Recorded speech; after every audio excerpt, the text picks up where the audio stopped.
یہ وہ طریقہ ہے. یہ نہیں ہے کہ آپ ملک میں 2 کروڑ لوگ بے روزگار ہو گئے ہوں اور جو مہنگائی کا انڈیکس ہے یعنی وہ جو ہے وہ ڈبل ڈیجٹ میں پہنچ جائے اور ہم جو ہے وہ کوئی 3 سال میں کوئی ایک نیا ترقیاتی منصوبہ نہ دکھا پائیں. ہم جو ہے وہ جو ہماری انتظامیہ ہے جس کو مستقل ایڈمنسٹریشن کہتے ہیں وہ قلم چھوڑ بیٹھی ہوئی ہے. کیونکہ نیب جو ہے ایک ایسا وقت آئے گا کہ لوگ جب مڑ کے دیکھیں گے تو یہ نیب ڈائریکٹ مارشل لا سے زیادہ انسٹرومنٹ ہے. It is actually an instrument to orchestrate political engineering. یہ اس میں جو لوگ آج بھی حکومت میں ہیں انہیں بھی اس بات کا علم ہے. کیا چودھری برادران نہیں جانتے کہ ان سے جو ہے وہ قافلی کیسے بنوائی تھی؟ کیا فیصل صالح یاد نہیں جانتے کہ ان سے پیٹریٹ کیسے بنوائی تھی؟ نیب انتقام کا اور غیر آئینی مفادات کو منوانے کا ایک انسٹرومنٹ ہے، ایک آلہ ہے.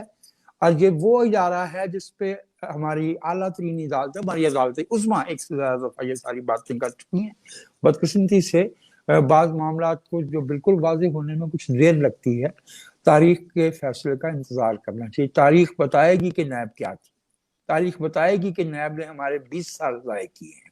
تاریخ بتائے گی کہ یہ دسمبر 99 سے یہ ہمارے ملک پہ ایک عذاب نازل ہوا ہے کہ جو شخص جو ہے وہ حکومت کو ناپسند ہو یا جس کا جو ہے وہ بازو مروڑنا جو ہے وہ درکار ہو اس پہ نیب کو چھوڑ دیا جاتا ہے. ٹھیک بالکل. اور پھر اس صورتحال میں کہ ہم یہ بھی دیکھتے رہے کہ جن پارٹیز کو جن پالیٹیشنز کے خلاف نیب بھرپور طریقے سے ایکٹیو بھی رہی، ان کے خلاف کیسز بھی نکلتے سب کو، اس کے بعد پھر وہی جماعتوں اس میں حکومت میں بھی آتی رہی، تو پھر نیب کی اس کا کیا فائدہ؟ فرض کیجیے آگے چل فائدہ کر تو ہو گیا، آگے بھی فائدہ تو ہو گیا کیونکہ جنہیں ساتھ لے کے آنا تھا انہیں نیب دکھا کے ساتھ لے آئے. اچھا ٹھیک ٹھیک ٹھیک ٹھیک ہے نا. تو وہ یہ باتیں ہم تھوڑی کہہ رہے ہیں، یہ شاہد عزیز صاحب نے اپنی کتاب میں لکھی ہیں. یہ وہ باتیں ہیں جو اب جنرل امجد مان رہے ہیں. اب یہ جو ایرانی بندہ ہے کعبے، کیا نام ہے اس بندے کا، کعبے موسوی یا موسوی جی کعبے موسوی صاحب جو ہیں، تو وہ انہوں نے بتایا نا کہ ہمیں اسپیسیفکلی کہا گیا تھا کہ یہ اور یہ پولیٹیکل اینٹیٹیز، کیا اس ملک میں جو کرپشن ہے یا بدعنوانی ہے اس کا مرتکب صرف وہی شخص ہوتا ہے جو سیاسی عمل میں بھی حصہ لے رہا ہو؟ یہ انارکلی میں جو لوگ ٹیکس نہیں دیتے، یہ جو بلو ایریا اسلام آباد میں لوگ ٹیکس ایویژن کرتے،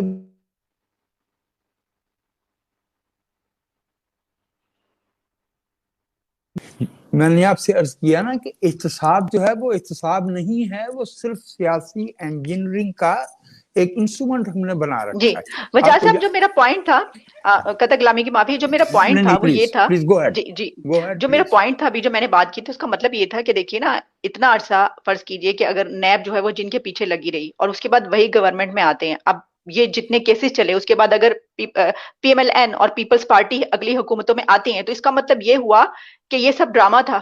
مطلب دیکھیے نا کہ اگر کچھ ایسا واقعی کچھ ہے اور تو پھر آپ اس کو ثابت کر کے دکھائیں. لیکن اگر آپ نے صرف یہ جس طرح آپ نے کہا کہ کسی مقصد کے لیے کرنا ہے تو پھر تو وہ ظاہر ہے. آپ نے تو بہت ہی پولائٹ لفظ استعمال کیا، ڈرامہ.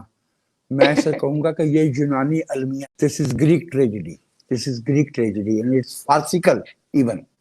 ٹریجڈی بھی وہ ہے کہ یہ موک ٹریجڈی ہے. یہ اس ملک کے لوگوں کے ساتھ بھیانک مذاق ہے. اس کو میں وہ گزرتا ہوں جب وہاں سے تو وہاں لکھا ہوا ہے کرپشن سے پاک پاکستان. اس ملک کے رہنے والے جانتے ہیں کہ کس چیز سے اس ملک کو پاک کرنا مقصود ہے. اس ملک کے لوگوں کی سیاسی ایسپیریشن سے پاک کرنا مقصود ہے. وہ لوگ کیسے جو ہے وہ احتساب کی بات کر سکتے ہیں جن پہ جب اپنا کوئی نام آتا تو وہ ایک سادہ کاغذ پہ پریس ریلیز جاری کر دیتا ہے کہ یہ ہمارے پہ الزام لگایا گیا. یار اتنا آسان ہے تو پھر باقی لوگ بھی یہی کہہ رہے ہیں. ساری باتوں میں ایک یہ بات کی جاتی ہے کہ پرائم منسٹر تو آنےسٹ ہے، کہ بھئی کوئی ایک پرائم منسٹر ایسا ہے جو آنےسٹ ہے جس کے اوپر کوئی وہ نہیں ہے. اس بات کو آپ کس طرح دیکھتے ہیں؟ مجھے ذاتی الزام تراشی پسند نہیں ہے.